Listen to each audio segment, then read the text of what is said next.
Good afternoon. I'm Harriet Russell, co-chair of Sun City Hilton Head's 20th anniversary History Day presentation. Along with the co-chair, Hank Druckerman, and the entire 20th anniversary group, we're here to welcome you to the second of 8 days of celebrations. Today we think we've prepared an informative and an entertaining look into the past, the present, and a glimpse into the future of the place that we call home. Along the way, you will meet some of Sun City's earliest residents, folks who 20 years ago bought into the Del Webb dream of an active adult community. We'll take a peek at the colorful life behind the name Delbert Eugene Webb. We are also fortunate to have with us today Mr. Glenn McCaskey, who was a Del Webb executive during the early 1990s, at the time when the critical negotiations and decisions were being made to acquire the land that is beneath our feet, the paper mill forest that was to become Sun City Hilton Head. He will share with us some of his anecdotes and the background of those most interesting of times. And then Mr. McCaskey will take us on a video tour from the clearing of the land to the grand opening of Sun City Hilton Head. And finally, Allison Tucker, the president of the board of directors, will take us into the future and what we can expect to see happening in the coming days. Interspersed today throughout the presentations, we will have entertainment performed by the Sun City performance groups, and we will also have many things from the arts community. Now allow me to introduce to you your master of ceremonies for today's presentation, an accomplished performer himself and president of the Sun City Theater, Mr. Roscoe Sandlin.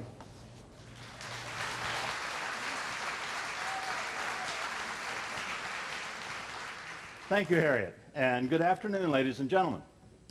I have been a resident of Sun City Hilton Head since 2010. Like so many of you, I too enjoy being a part of the active lifestyle this dynamic community offers, and marvel at the diversity of its residents, their varied background and interest, and the integral part we all play in making Sun City Hilton Head the successful adult community that Del Webb envisioned. 20 years ago, then South Carolina Governor David Beasley celebrated with much fanfare the grand opening of Sun City Hilton Head, congratulating the Del Webb Corporation on its vision and foresight in undertaking the largest residential real estate development in the state's history, and welcoming the ensuing multi-decade billion-dollar commitment the Del Webb organization had made to this region. Today, 20 years later, in recognition of that accomplishment, our current governor, Nikki Haley, sends the following greetings. Hi, I'm Nikki Haley, Governor of South Carolina, and I want to congratulate all of you on the 20th celebration of Sun City. It is hard to believe that 20 years ago there were just 100 homes.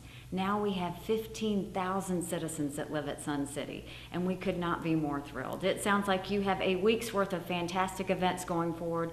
So many of you are from so many different states, and you make our state better by being here. I hope you have a fantastic time. We look forward to seeing you soon. I'm sorry I can't be there with you, but I look forward to celebrating and seeing you and talking to you all soon. God bless. Thank you, Governor Haley, for your kind words and congratulations. The entire Sun City community appreciates your sentiments. The earliest oral history of Sun City Hilton Head community really resides in the reflections of its earliest residents, those hardy pioneer families who came here before there was ever a Publix or a Kroger or a Walmart or or anything else. But just had a little single Piggly Wiggly down the road, and if they didn't want to go there, they had to go to Savannah or Beaufort to shop for groceries. But they made their commitment to the Del Webb lifestyle. We are fortunate to have with us today some of those early residents, three of the original 101st families of Sun City Hilton Head, and charter members of the Barrel Landing Club. Please welcome Milt Brenner, Annette Lund, and Marvin Perlstein.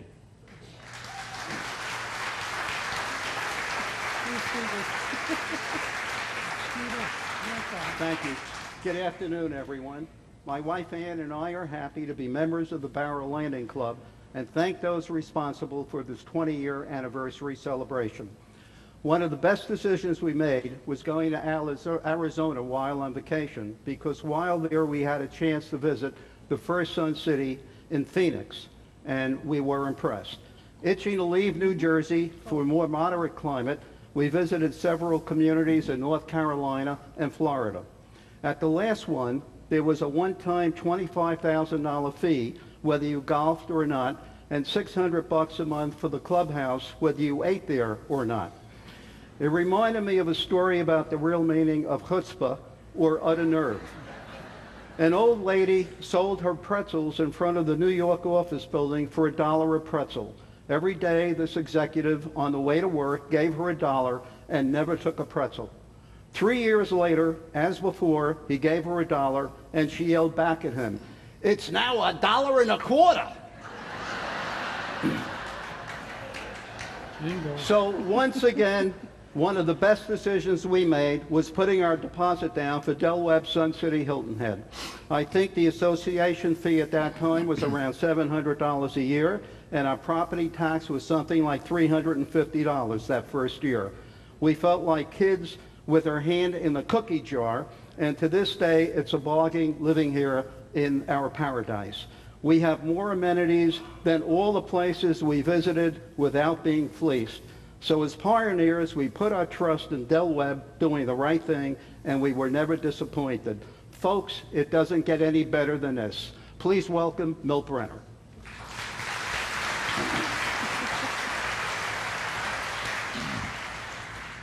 Hi, I'm Milt Brenner, a resident of Historic Village. The changes we have seen.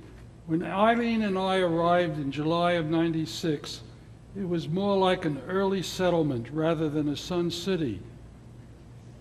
Among our very first purchases was a bread machine and powdered milk, since it was a half-hour drive to the food market in Bluffton, Piggly Wiggly.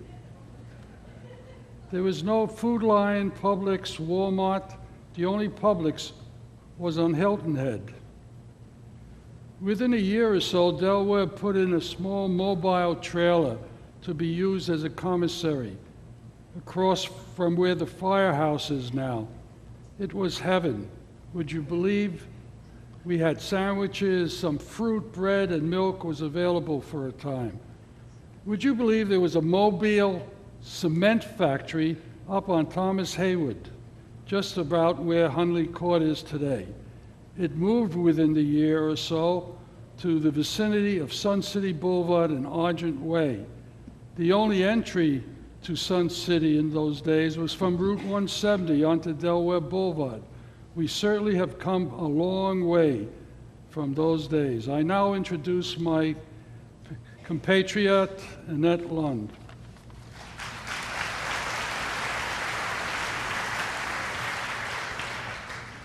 Thanks, Milt. Hi, I'm Annette Lund. Ralph and I bought our home here on the fourth day Sun City sales office was opened. We arrived by the only Sun City entrance, and that was by Lake Somerset off 170. The sales office was a trailer and was located what is now the Butterfly Garden. We were offered boots to walk around the 12 models that were in various stages of construction on what is known now as the street named Ainsley Place. The roads were not paved, and we rode back through the woods to the models with the assurance that the big construction machinery there would be able to get us back to the sales center if we had a problem driving through all that mud. At that time, Route 278 started at Hilton Head and ended by the 170 bridge.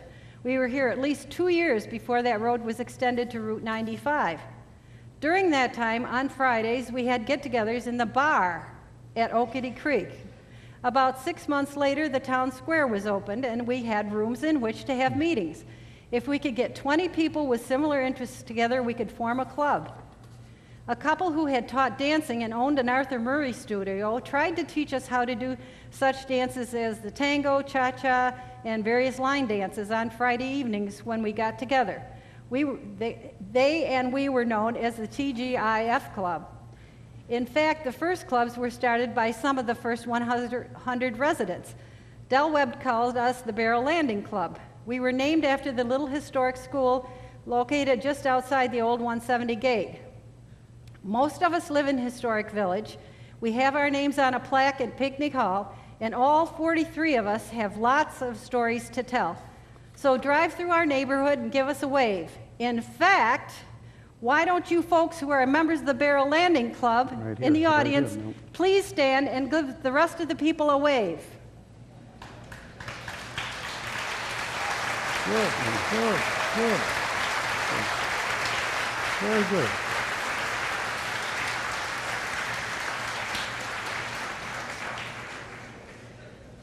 What a group, Roscoe. How about you telling us about the guy that started all this? Thank you, folks. Thank you very much. Thank you.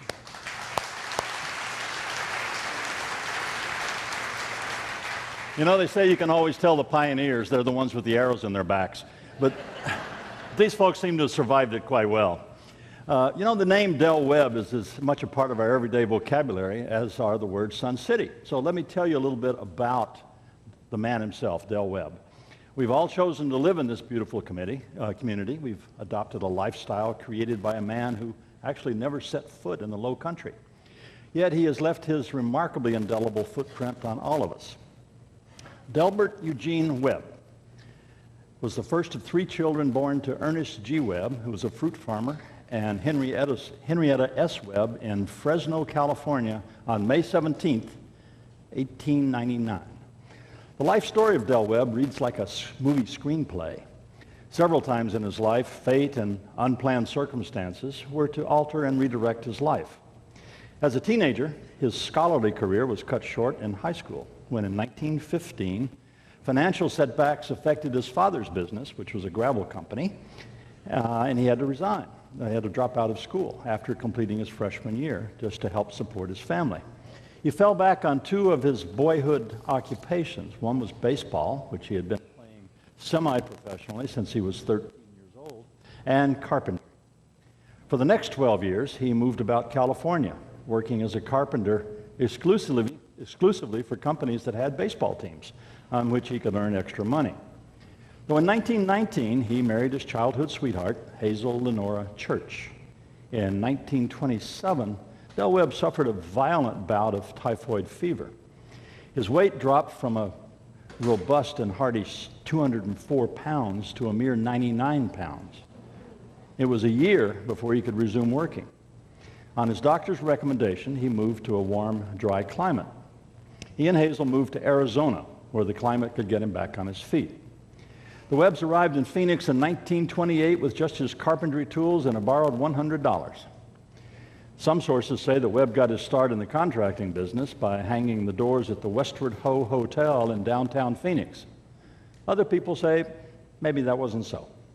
At any rate, records show that Del Webb met A.J. Bayless of the grocery store chain and was given the job of finishing some of the Bayless stores. Following the completion of that job, he founded the Del E. Webb Construction Company. In just 2 short years, his business was one of the largest in Arizona. One of his biggest jobs was contracting an addition to the Arizona State Capitol in 1938. There's some question about, in his construction contracts, how much he knew about the underworld figures in Las Vegas. He accepted contracts in the mid-1940s to build the Flamingo Hotel and Casino for noted underworld figure Bugsy Siegel. Webb would later go forward in the 1950s to build the Sahara and the Mint hotels. With the nation gearing up for World War II, he was offered numerous defense contracts calling for the building of entire cities, foreshadowing the kind of development work that would one day make Del Webb famous. This also made him a very wealthy man.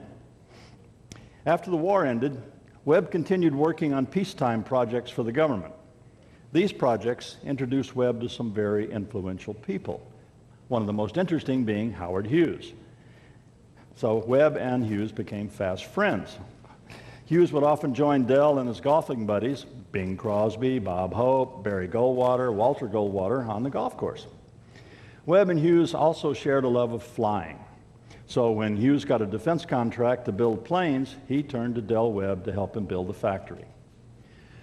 Combining his love of baseball and business, in 1945, Del Webb realized a dream when he and his partner, Dan Topping and Larry MacPhail, bought the New York Yankees baseball team. This purchase turned out to be a very profitable investment since the Yankees won the World Series 10 times during the 20-year span in which Del owned the team. Del Webb's experience in building entire cities for the military paid off in a project in Tucson. In 1948, in response to the post-war demand for housing, Webb was hired to build Pueblo Gardens. This project called for 600 homes and a shopping complex on the open desert. On January 1st, 1960, the start of the new decade brought a new kind of eminence for the Del Webb Corporation. The company built Sun City, the first ever retirement community just outside Phoenix.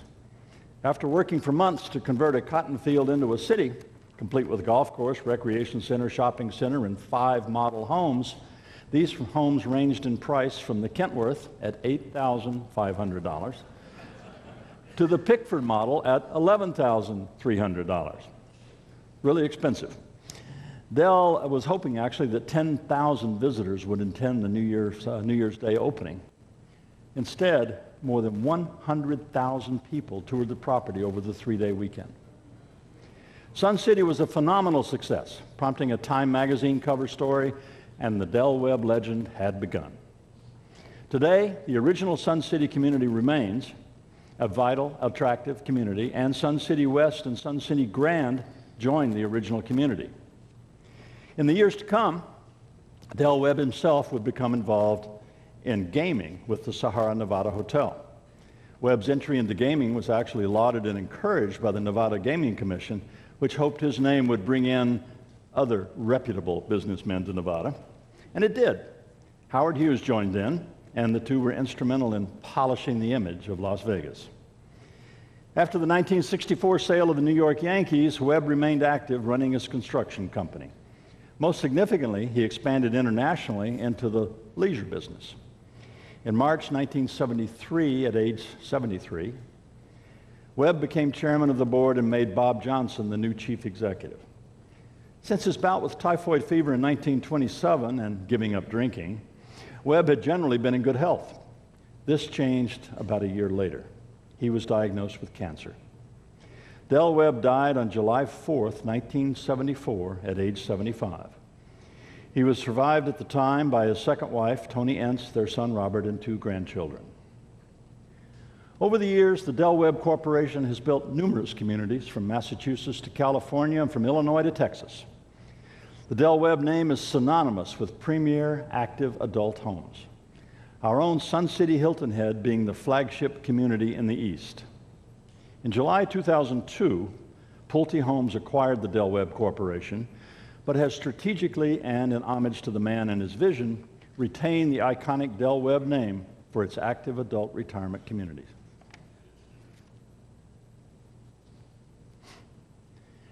The performing arts have long been a mainstay of the active lifestyle of Sun City residents. Theater, dance, chorus, as well as a myriad of other groups provide an outlet for creative expression. Representative of just one of the many performing clubs in Sun City is the Sun City Tones Chorus, formed in 2003 as the brainchild of Gail Burrell. The group combines sisterhood and musicianship together to make lasting friendships. Today's songs, We Go Together and Friends Medley, were arranged by the Sun Tones to represent the kind of friendship they all share here in Sun City and remind us how well a variety of people can mesh to enjoy life. Here now, under the leadership of the group's new director, Peg Welsh, are the Sun Tones.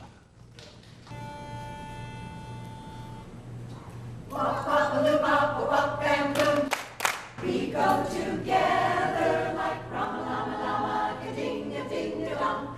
Together forever like shoo-bop, shoo-wada-wada, yippity-boom-de-boom.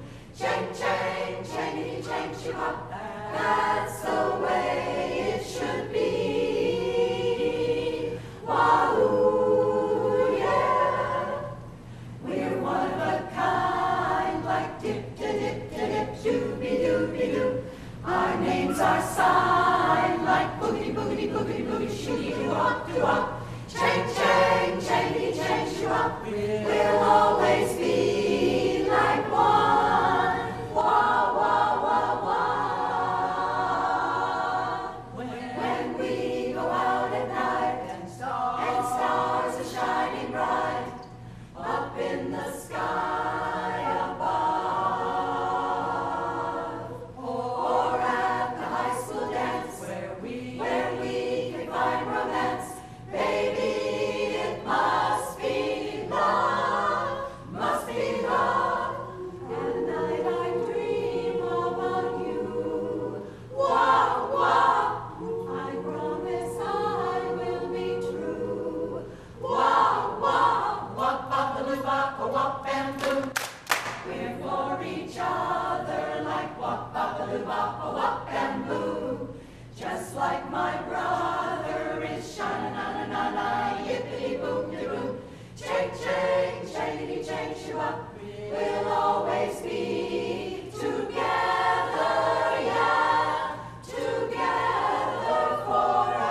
Thanks to the Sun City Sun-Tones and Director Peg Welch for being a part of this special 20th Anniversary History Day celebration. I get by with a little help from my friends. But back to our story. The roots of our Sun City Hilton Head were born in the vision of Del E. Webb and the communities he originally established in Arizona and Nevada in the 1960s, and later in California. Now, how did this concept, rooted in the dry Southwest and almost 20 years after the man himself passed on, leapfrog across a continent to the low-country marshlands of South Carolina? In no small part, it's the testament to the man himself and the management team he built. But the backstory of this transition and how Sun City came to South Carolina is quite another tale unto itself. We are fortunate to have with us today a good friend of Sun City, a longtime resident of the Low Country, and the former Vice President of Public Relations for Sun City Hilton Head during the 1990s. Ladies and gentlemen, please welcome Mr. Glenn McCaskey.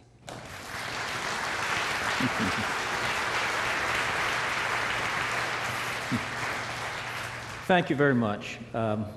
I can't really start without putting my Del Webb hat on just for a minute. I listened to the testimonies of our barrel landing representative this morning, and I've just got to share with you that there were some developers in this area that came along before Del Webb. Actually, it was in 1734. You're familiar with the Perrysburg Pool. Now, you probably don't know where the name came from. That was the original development in this area. It was just a mile south of Hardeeville on the Savannah River. And the man named Perry, Jean-Pierre Perry, was a Swiss national, and he arranged with South Carolina, the colony at the time, to develop it.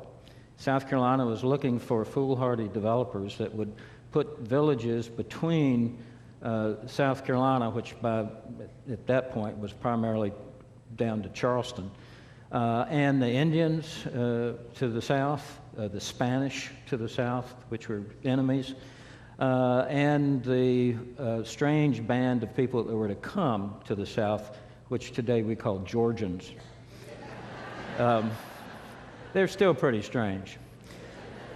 What Perrysburg did was he tapped into the market in Switzerland and Bavaria, Germany, and promised them a new life in the new country. And he gathered up about 500 of them. They had several hundred homes in Perrysburg, which was really a very swampy area. Many of them very quickly got out of that area and did their farming on where we sit today in the Perrysburg area, and they were involved in really establishing barrel landing as their outlet to the markets in Europe.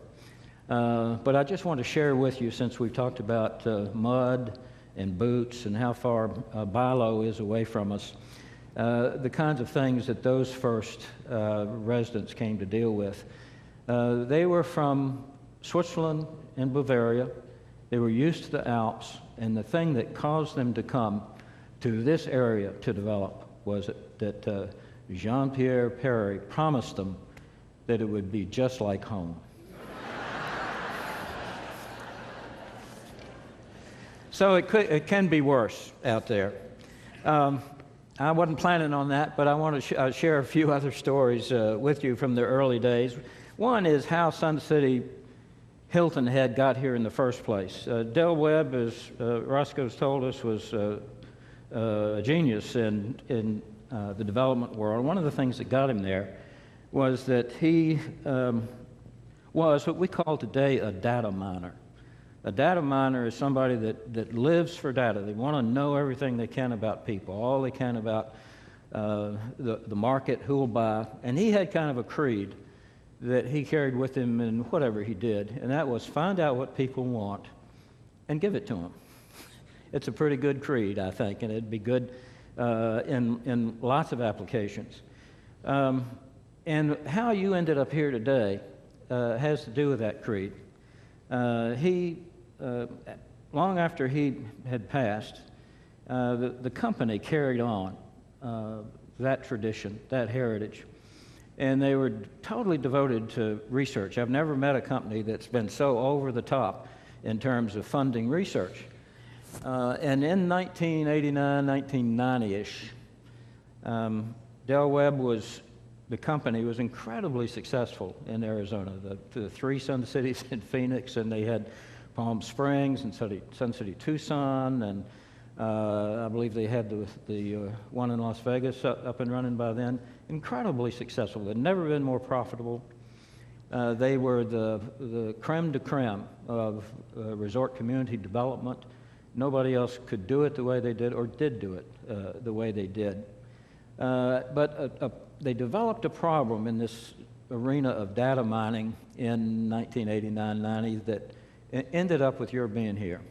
And the problem was, while they were making more money than ever made before, and they were being flooded with visitors to their properties, all the charts were going up, but one important indicator was going down, and that indicator was what they call the, what's the word, conversion rate. That's it, conversion rate. And conversion rate is the difference between how many people come to look at property in the Sun City and how many people actually buy. If half the people bought that looked at Sun City Hilton Head, the conversion rate would be 50%. Good luck on that one. But the thing that was happening was, while sales were going up, while they were making more money than they ever had before, while they had this huge national reputation, their conversion rates were dropping rather drastically. So they conducted a major research project to find out just why that was happening. And the way they researched it was, they talked to everybody that had come to a Sun City for the previous 3 years and had not bought. They called them up, they contacted them, and said, why didn't you buy? Good research. The thing they found was that the majority of them were from the East. So they said, what is it Easterners don't like about Sun Cities? So they decided, they called everybody back, did another research project, and said, why didn't you buy? What was it you didn't like about it? And to a man and woman, they all said, we love Sun Cities. We just think they're terrific. They're just in the wrong place for us. They're all out west. And we don't want to offend you, but we don't like deserts, was one of the main inputs they got. Another factor was it's too far from home to visit the family. Another was the climate. The Easterners that responded liked the four-season climate. They liked it milder than some of the folks up in Rochester and other places had it, but they liked four seasons. So Del Webb got the picture. They said, okay, this is a signal for us to start east and do an East Coast project. We've got this magnitude of unsatisfied market out there. So the next question, a series of research projects they had, was asking, okay, where do you want to be in the East? You like East? Oh, we'll give you East. Where do you want to be? And out of, that we thought that it might be Florida, we thought it might be, or they thought they might be Virginia, but the answer came back, North Carolina. We want to be in North Carolina. It's close enough to home, it's a good climate, good recreation, et cetera, et cetera. So Del Webb said, okay, North Carolina it is. Where do you want to be in North Carolina? They conducted the last study, and the results came back, where we want to be in North Carolina is Hilton Head.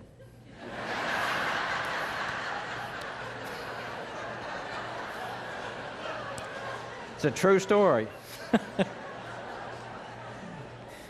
Everybody knew about Hilton Head and the Carolina, Smeralina, it doesn't matter, So anyhow, they after they got over the shock of that, they said, okay, they want to be in Hilton. They did research to see if there's a Hilton Head in North Carolina.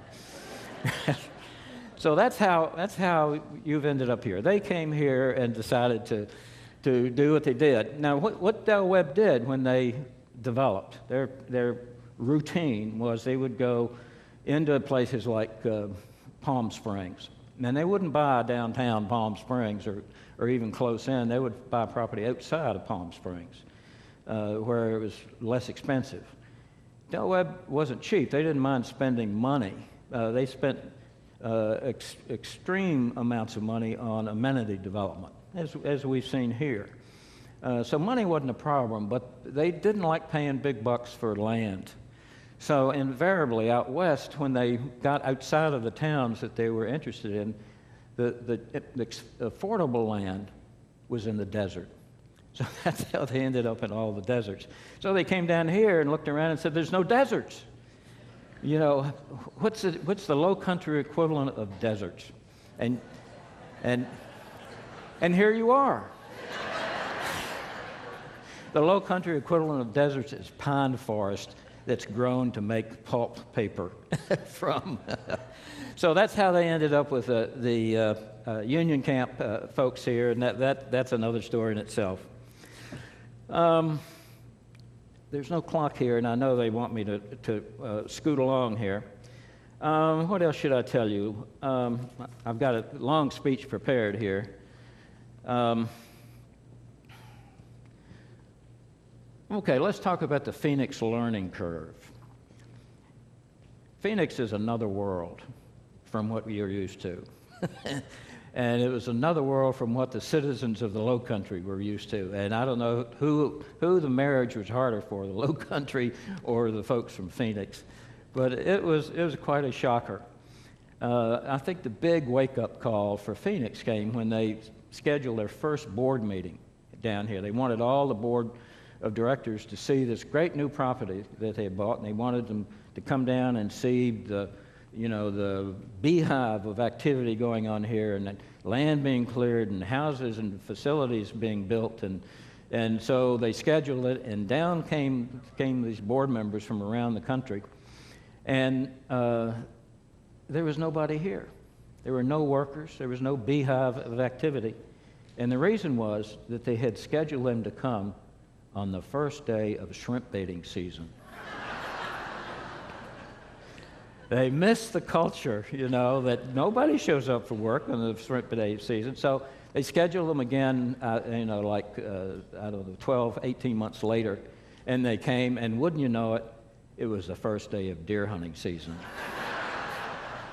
You can't make these things up, you know. One of the other learning curves that Del Webb had a lot of learning curves. One of the other ones was what I call the Arizona flood. You heard a little bit about the flood today, and having to wear boots to go out and look at property. And I call it the Arizona flood because it was unnecessary. It was flooded, but the problem was Del Webb sent the best people it had down here, and the best people that they had in the development business were all cut their teeth on building out west, building in deserts. The land developer was a dear guy, but he had spent his life building communities in areas that had 5 inches of rain a year, maximum 10. So he came down here, wouldn't you know it, as soon as he cleared 700 acres. And he didn't do it the Low Country way, he did it the Arizona way. You clear the land, and then you start going in and building lakes and irrigation systems and drainage canals and things like that. You don't do it that way in the Low Country. In the Low Country, the first thing you do is hydrology. You prepare the lakes and lagoons and the runoff and whatnot, because we know there's going to get a lot of rain dumped in on top of it. So he opened up 700 acres with no hydrology, no drainage ditches. There were no trees around to suck up the water that came. And we had 2 100-year storms in 30 days. So this was not something that this gentleman wanted to put on his resume, I assure you. That was the flood. There was one other thing I wanted to tell you the models. Del Webb, CEO at the time, was a man who looked very much like Del Webb himself, very similar stature. And he was a bold decision maker. And if he didn't like something, boy, you knew it. And he didn't mind who knew it. And he didn't mind who he told that he didn't like it in front of either. So he came down when the second model home park was a month before it was to be open. And there were 2 models in there. They're either just terrible They certainly look fine to me, but what do I know? I think they look fine to pretty much everybody else, but he didn't like them. And he said, we are not going to open the second model home park with these two terrible models here. Tear them down. Nobody said anything to him. He was used to the Del Webb system out west where they could put a house up in 2 or 3 weeks if they put a mind to it. I mean, they were that organized. Production, construction was a common thing out there. It was brand new here. The closest production construction community here was north of Charleston. Nothing like that had happened here, and it took them a year to train the locals in how to make that happen. But nobody had enough gumption to get in the way of Mr. Dion, Phil Dion, and say, you know, we can tear them down, but we're not going to have anything open when the model home park opens. So he said, Phil Dion had said, I want it bulldozed before I leave here tomorrow. So they bulldozed the two models with him full expectation they're going to be rebuilt, and of course they weren't. So the model home park opened with 2 blank lots during the time. But those are the kinds of learning curves that they had. And I'm getting a time signal. So we need to, isn't that strange? So we need to wrap it up. I hope you've learned one thing while we've been here, and that is that Sun City Hilton Head is not in North Carolina. You know, if you can take that away from it, I'll feel like this has been successful. You've got a special treat coming up. It's something that's been worked on long and hard by Hank Druckerman and Bob Rasmussen and the Sun City TV team. They took some old videos and put a lot of modern or contemporary situations into it to give you a picture of the kind of heritage you have. I think you'll enjoy it. It's great to be back with you. I love what I see here.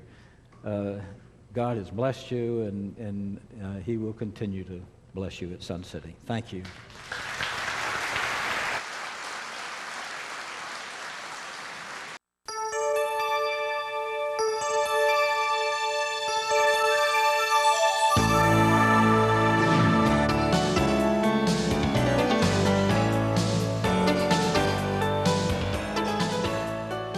Welcome to Sun City Hilton Head's 20th anniversary celebration of life, growth, and prosperity. I'm Glenn McCaskey, former Vice President of Public Relations here at Sun City. I'm delighted to share with you something of how the long-ago vision of Del E. Webb came to be embodied in this remarkable community in the low country of South Carolina. It is akin to Del Webb's previous active adult communities in Arizona, Nevada, California, and Texas, but it is uniquely Sun City Hilton Head, South Carolina.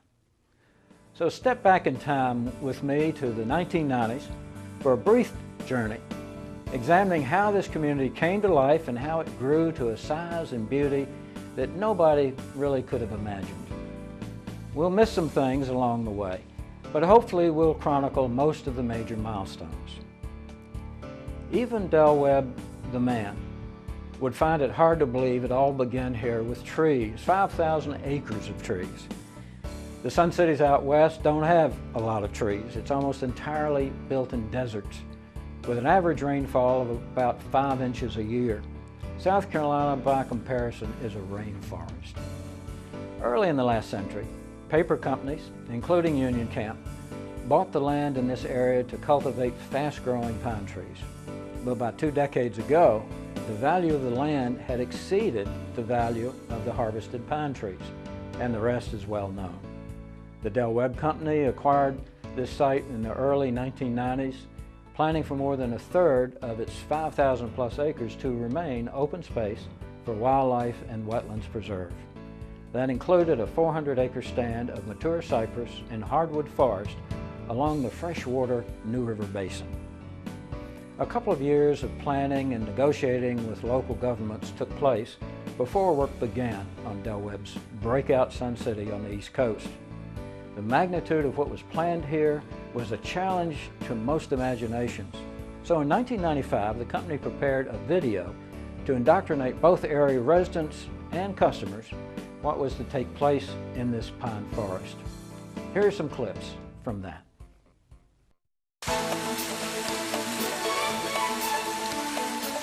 Hello, welcome to Del Webb's Sun City Hilton Head. For the next few minutes, you're going to be my guest on a trip that's going to take us back in time to the 1960s, coast to coast, then bring us back to the present for a first-hand glimpse of what Sun City Hilton Head is all about. Del E. Webb, an extremely successful building contractor in Arizona, recognized what he believed was a growing need and a great opportunity. Americans were living longer and in increasing numbers looking for affordable options for retirement living in warm, sunny climates. Del Webb tailored a plan for an entire community specifically designed for people who were getting ready to retire from work, but not from life. His idea was to build quality housing designed to fit the adult lifestyle around an activity center. And in that center would be facilities and space for just about every recreation, hobby, and sport that adults 55 and older would enjoy. Del Webb named his first community Sun City and began to build it on the outskirts of Phoenix, Arizona. History was made. This phenomenal success put Del Webb on the cover of Time magazine and ultimately has attracted more than 85,000 people to make their homes in Sun City communities in Arizona, Nevada, and California. Now there's a Sun City community underway right here in the Southeast, in South Carolina. The focus of life at Sun City Hilton Head will be the town center. Community facilities gracefully set in a landscaped square, as you might see in many small towns around the South.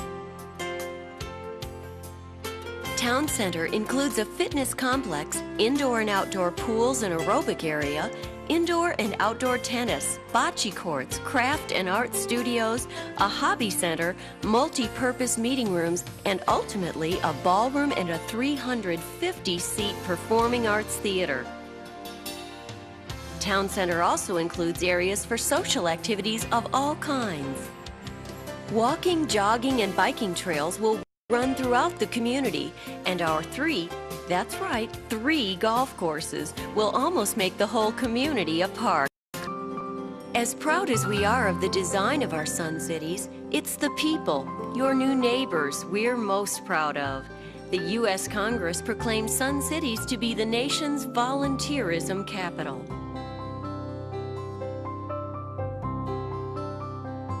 Sun City Hilton Head will be a guard-gated community at the front gate, which eventually will be run by the residents. Well, that about does it. I hope you've enjoyed our highlight tour of Sun City Hilton Head.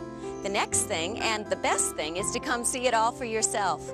So until we see you here in person, goodbye, and come see us soon. Now that was a good video, but the thing that really sold most of those first homes was the fact that most of the buyers had visited at least one of the Sun Cities out in the deserts.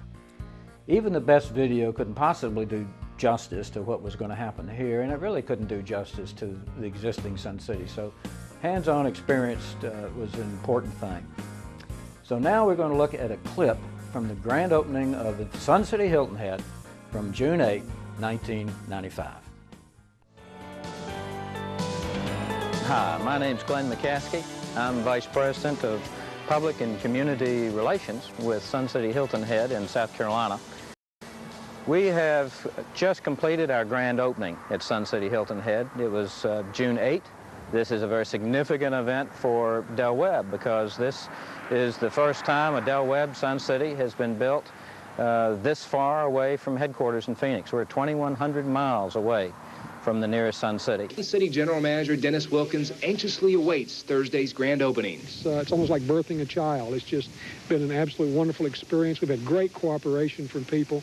We've had our problems with the rain that we had last fall, as most people are aware, and most people also live with that. But we've worked through that, and as you can see, it's just blossomed into a beautiful, beautiful community.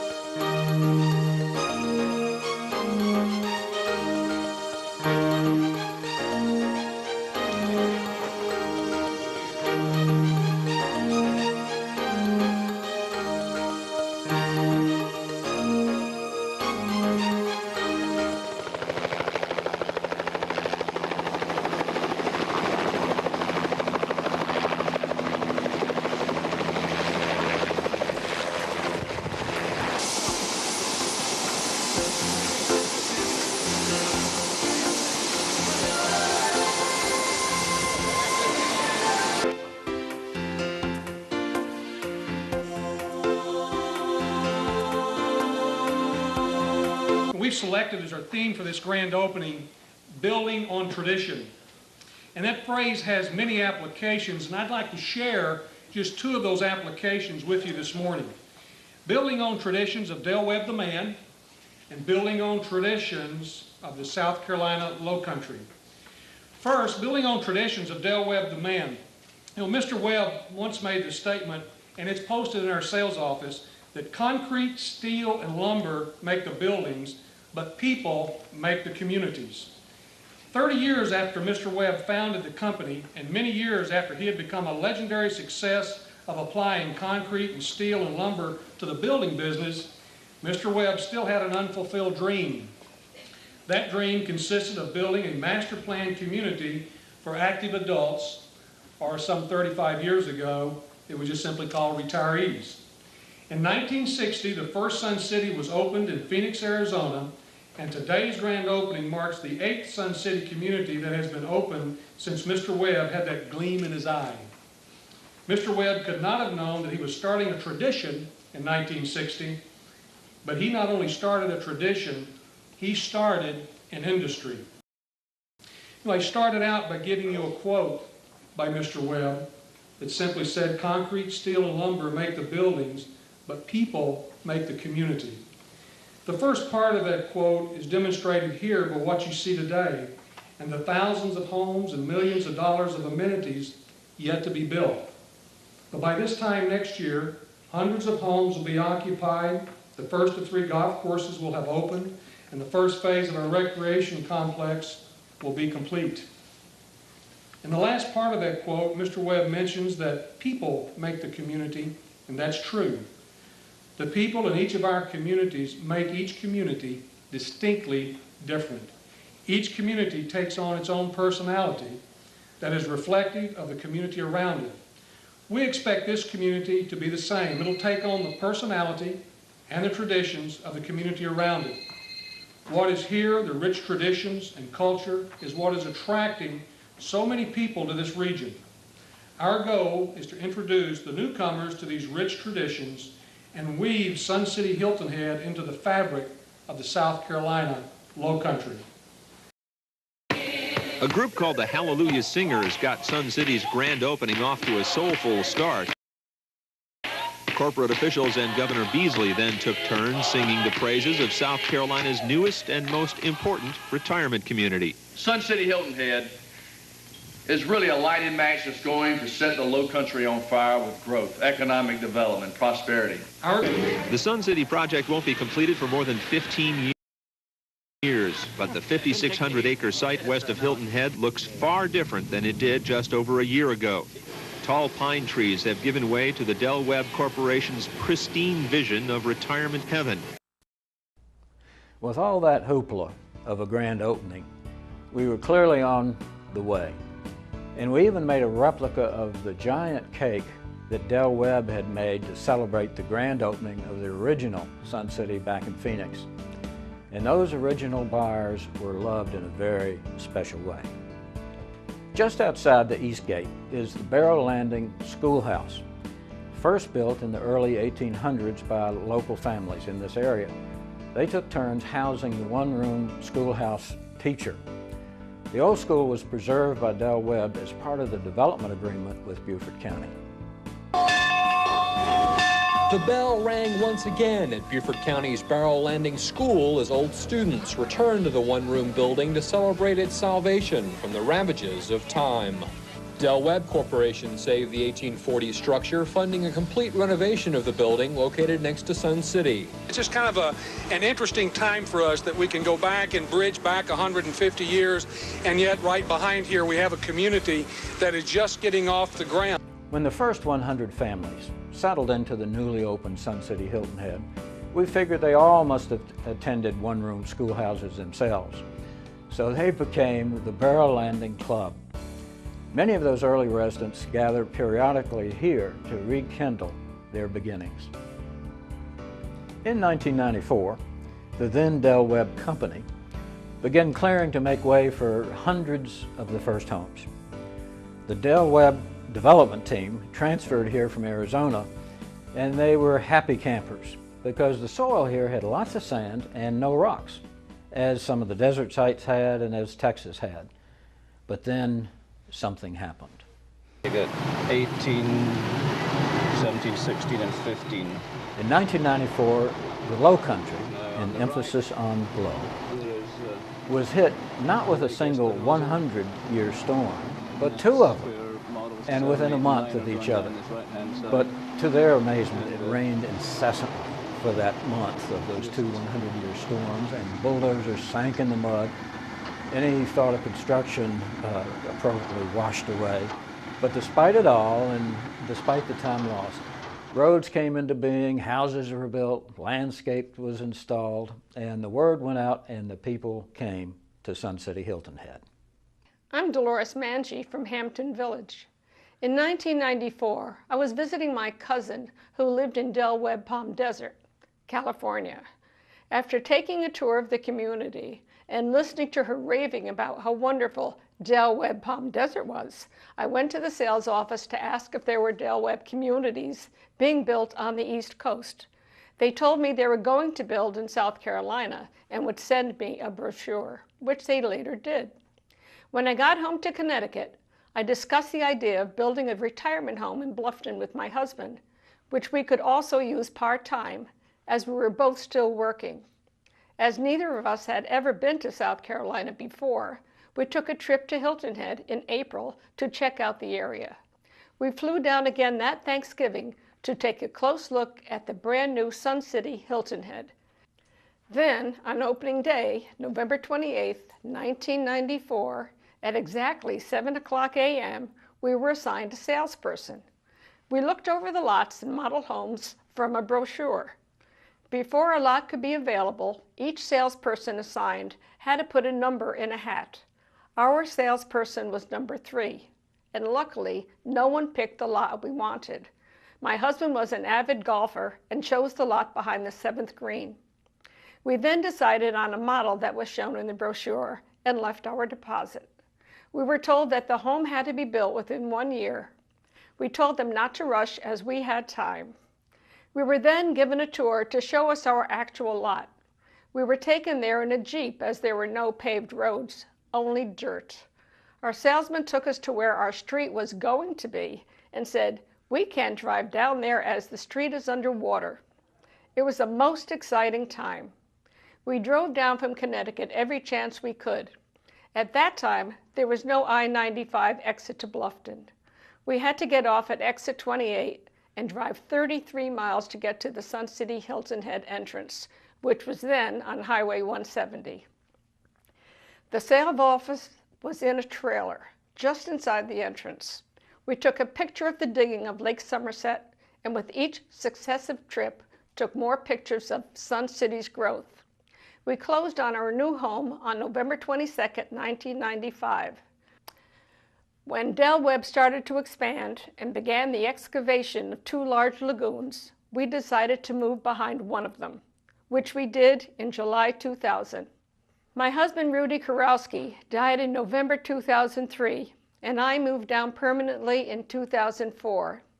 In 2009, I married George Manji, another Sun City resident. I have had no regrets Sun City Hilton Head is truly a wonderful place to live. People from around the country began settling into this community because it gave them the assurance of living an active and productive life with like-minded neighbors. This was unusual in the East at this time. Some of our people found jobs with Del Webb right here. Others worked outside our gates, but most began living out their dreams of a safe and secure, active lifestyle. Many offered their time and energies to group around the Low Country in schools, hospitals, and other civic and community projects.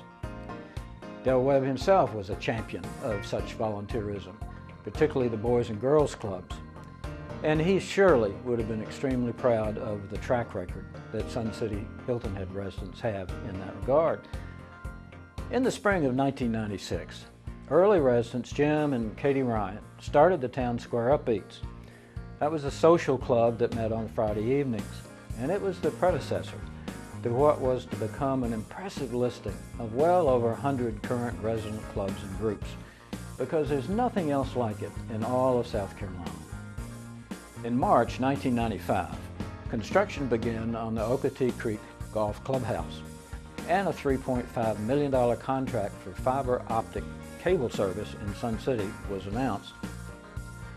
A month later, the Sales Center opened to the public, and there was the groundbreaking of Town Square Recreation Campus. That spring, the Okatee Creek Golf Course itself opened to the public. A year later, the Town Square Campus and Okatee Creek, the first golf course, were completed. In the fall of 1996, dock construction began at Riverbend. By the end of the year, 13 clubs had been chartered and included 518 members. It was 1997 when the main entrance to the community at Highway 278 was established with its gatehouse. 2 years later, 1999, the Riverbend neighborhood on the Okatee River had its official grand opening. As the century turned and spring was coming, in March 2000, the Sun City Hilton Head Millennium Bridge opened, and a longtime Sun City Hilton Head resident recalls that occasion. I'm Bob Rasmussen, a resident of Sun City since 1996. When Del Webb started making plans for Sun City Hilton Head, the state of South Carolina asked that those plans include a bridge over the planned extension of US 278 to IS 95.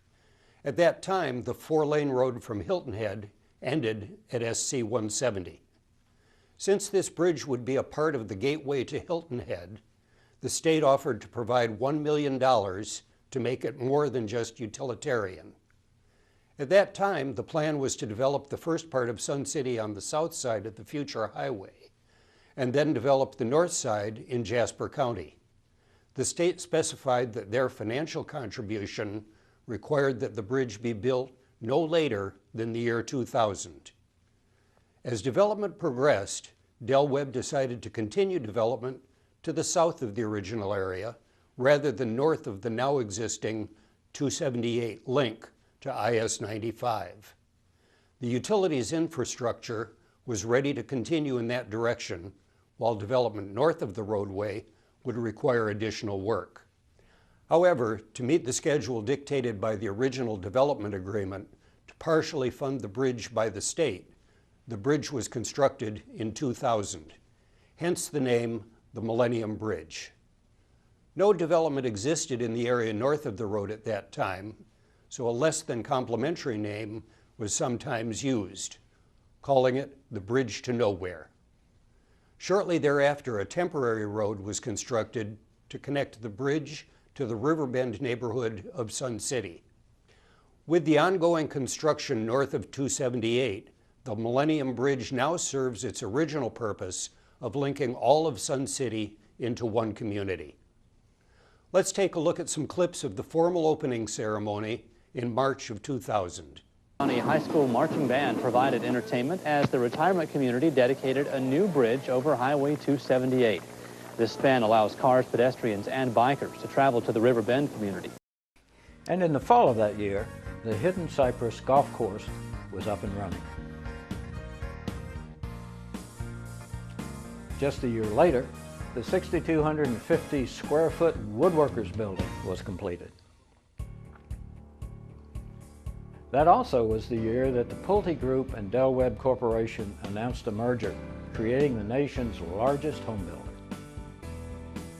It was July 1st, 2001 when the Safety and Service Volunteer Organization was formed, and it was made up entirely of resident volunteers whose goal it was to protect this community. Their immediate task was to welcome and direct those coming into these gates. But residents were not the sole concern of this growing community. It slowly became a dog's world as well, with an estimate of 1,000 canines. To address this, the dog park on Red Dam Road opened in the spring of 2002. Walkers were happy the following year because in August of 2003, construction began on the Nature Trail, an amenity that would get more use than anyone could possibly have imagined. It opened for use in January 2005 and was touted as the $1 million trail between Sun City Boulevard and Colonel Thomas Hayward Road. Another Sun City resident recalls the history behind this extraordinary project. I'm Ellen Steger, Sun City resident since April of 2005. In that same year, the Nature Trail between Colonel Thomas Hayward Road and Sun City Boulevard opened. The raised boardwalk winds through 107 acres of pristine wetlands, providing a tranquil 0.8 of a mile walkway through tall trees and over streams of water. The Nature Trail was funded by the Del Webb Corporation as part of their extensive amenities program for Sun City Hilton Head. Along with the donated expertise of Dr. Chris Marsh, a naturalist and executive director of the Low Country Institute and Land Trust, and his associate, Brian Conti, they mapped the approximate location of the meandering Nature Trail. Working closely with Sun City Bird Club, Dr. Marsh identified the flora and fauna in the area and designed a series of interpretive signs placed along the trail. The area around the trail is home to prancing deer, alligators, and a wide variety of bird life. Near the entrance on Colonel Thomas Hayward Road is the Swamp Forest Zone with its stand of water tupelo trees and bald cypress trees. Deeper into the forest is a hardwood bottomland zone with magnificent willow oaks towering above the forest canopy.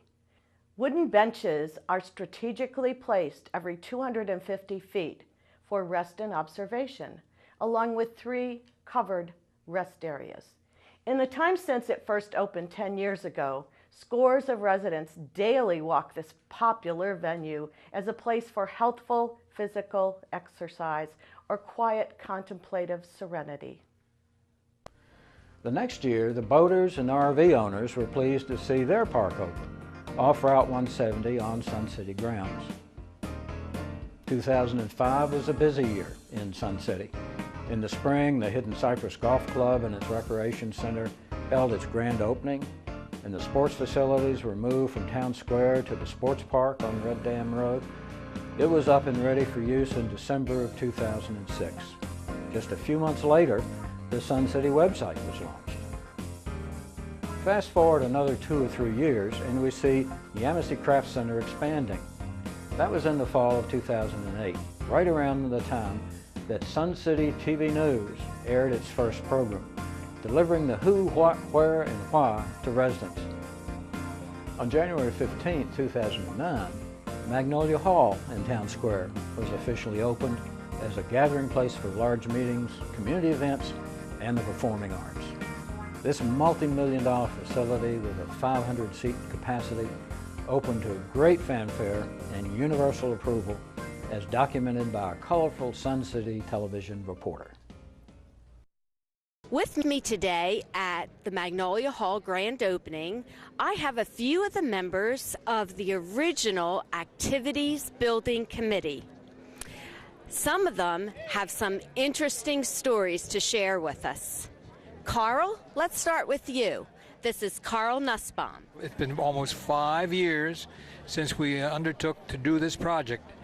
I represent the Sun City Community Theater, and I know that the rest of the group represents all different kinds of interests, but as a team we were able to pull together what you have an opportunity to see this afternoon. Bob Hooper. Hi, well, I would also like to add my thanks, and as the former board president, I must tell you that I think we really owe a deep gratitude of thanks to the present Pulte management for having fulfilled a commitment that their company had made earlier, especially in these tough economic times.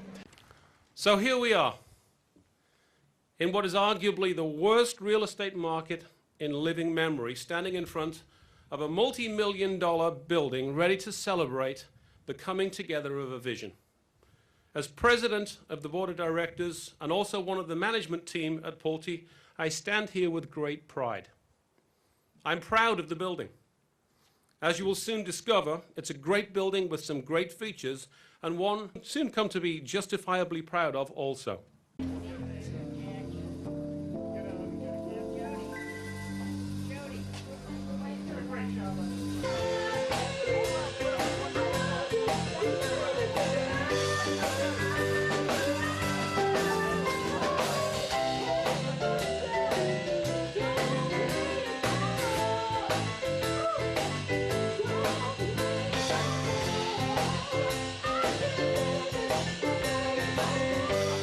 I'm here inside the great new spectacular Magnolia Hall on the grand opening day.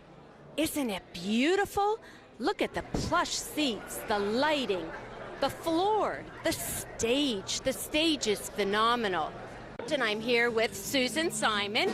And Susan, what do you think of new Magnolia Hall? I think it's absolutely incredible. It's beautiful. I can't wait till we get in here for our shows. And you brought your friend with you today? Elaine Berlin. Elaine, tell us what you think of it. I've been watching it being built ever since it broke ground, because I'm on the tennis courts every day, and I've been in awe as it goes. It's just gorgeous, and I thank Pulte for giving this lovely facility to us. Joyce, what was your impression? I thought it was absolutely magnificent, and I can't wait to work there. I can't wait to tap there and to help everybody out. It's just absolutely beautiful, and I thank everybody for this. Here at Magnolia Hall at the grand opening, seeing dreams really do come true.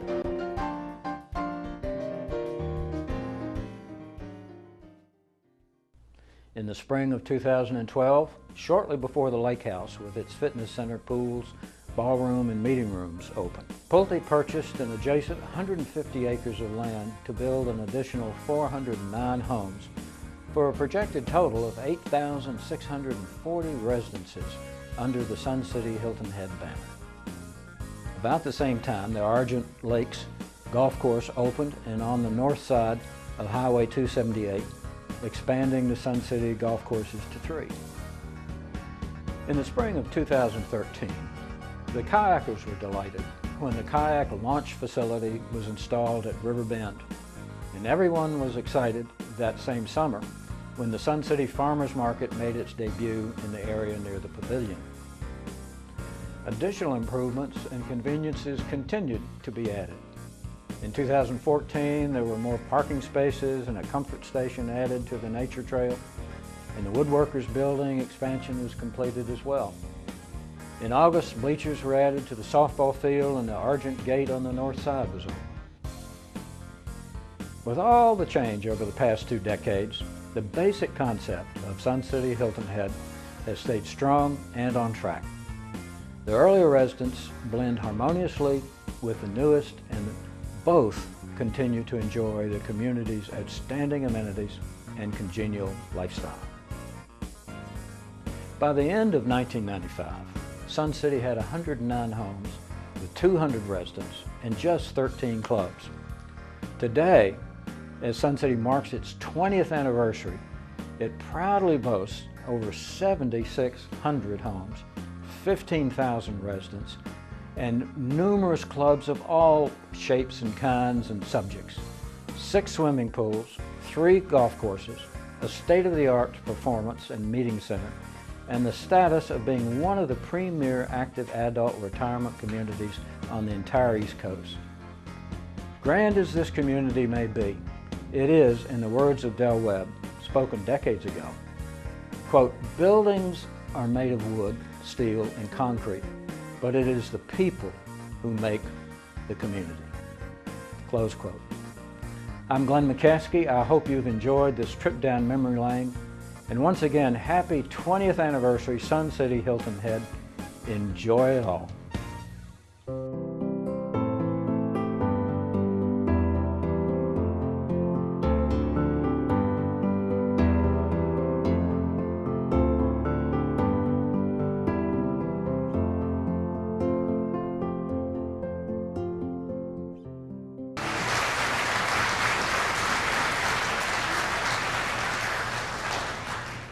Thank you, Glenn McCaskey, for taking us on a very informative and quite entertaining stroll down memory lane, and for sharing the inside history and growth of Sun City Hilton Head.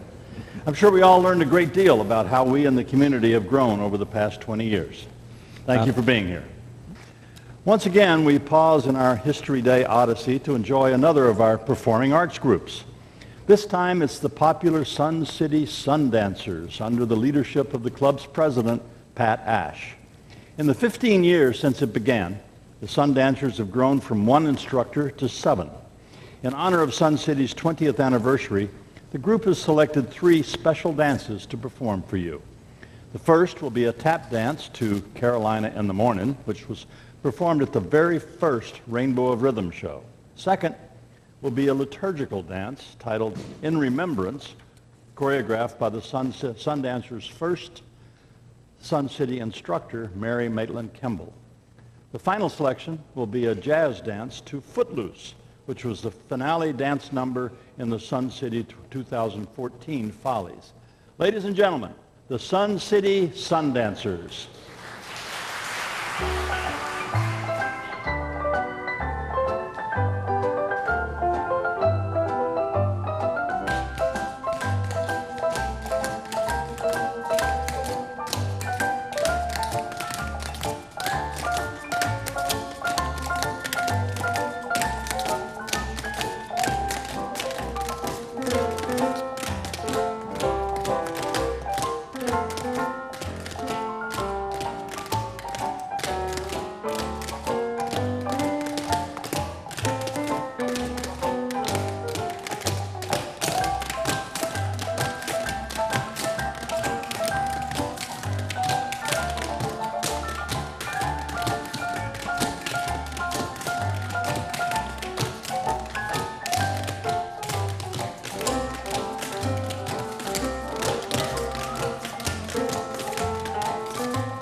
Thank you, Sun City Sundancers, for very beautifully executed routines, a vivid example of the very active lifestyle that is enjoyed here in Sun City.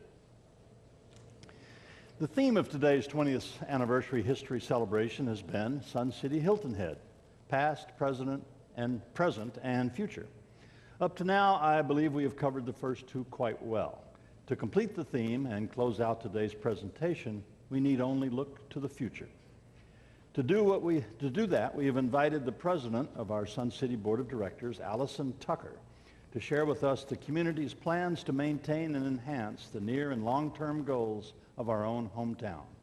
Ladies and gentlemen, please give a warm welcome to Ms. Allison Tucker.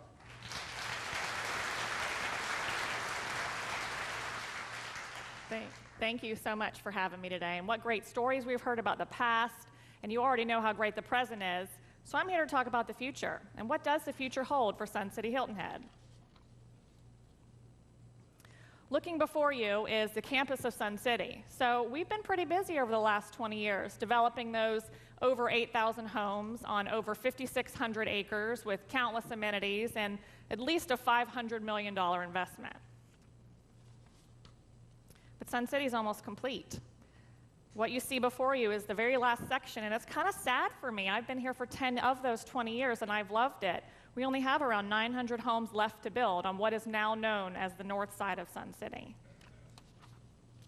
So what's next? You're going to take over. The residents are elected to the board every single year. Pulte and Del Webb no longer even subsidize your HOA, and we haven't since 2007. So you've been an independent corporation for over 8 years. The resident governance and operation is ongoing, and we could not do it without the hundreds of volunteers that work with us every year on committees, service organizations, task forces, clubs, and groups. Full transition is coming. So what is transition? The simple definition is the process of transferring control from the association from Pulte Del Webb to the owners.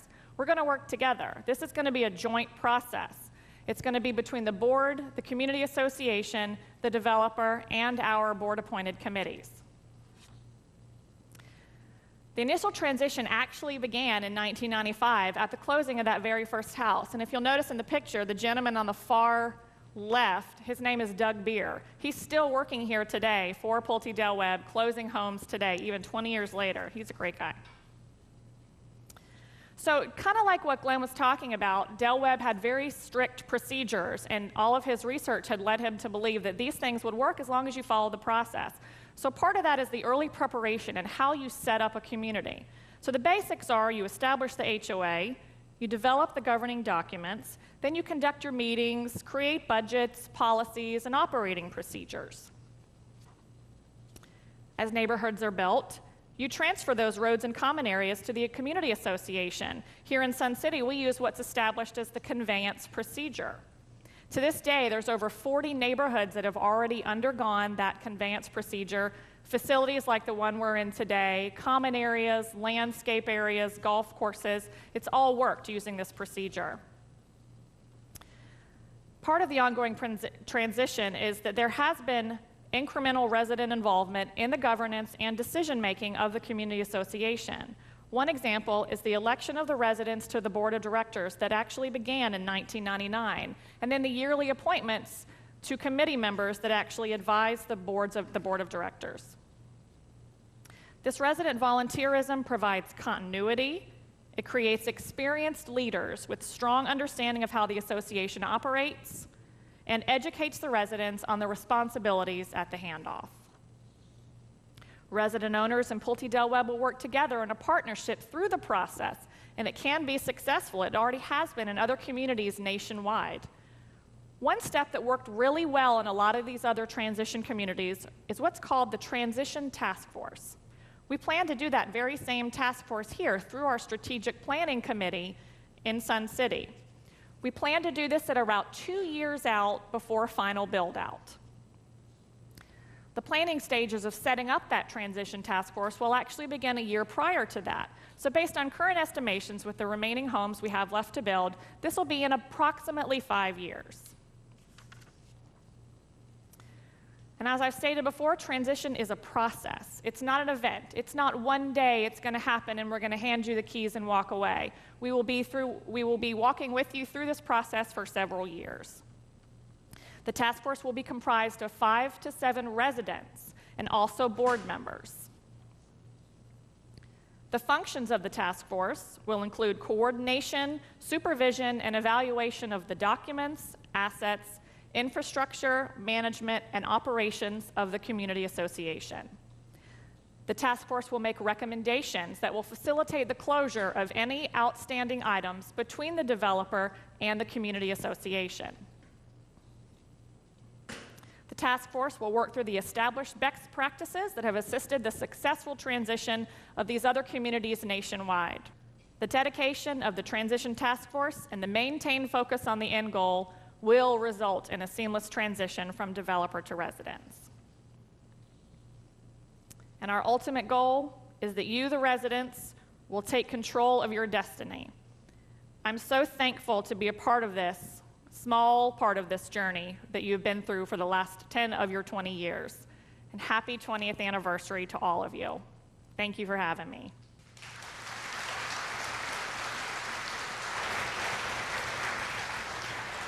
Thank you, Allison. Thank you for taking the time to be here today. And thank you, ladies and gentlemen, for your kind attention today. We hope you've enjoyed this afternoon celebration of the past, present, and future of Del Webb Sun City Hilton Head. A quick reminder that Sun City's exciting 20th anniversary celebration continues through May the 9th. We invite you to refer to page 4 of today's History Day program flyer for a complete list of all the remaining events. Also, check the May issue of Sensations and the E! News Weekly for details. Today's History Day presentation will be rebroadcast on Sun City TV, on Hargray Channel 238, Time Warner Channel 5, and on the community website, suncityhiltonhead.org. And finally, on behalf of the 20th Anniversary Task Force, a special thank you to everyone who participated in today's performance, both on stage and backstage. I'm Roscoe Sandlin bidding you all a good day, and aren't you glad you live here?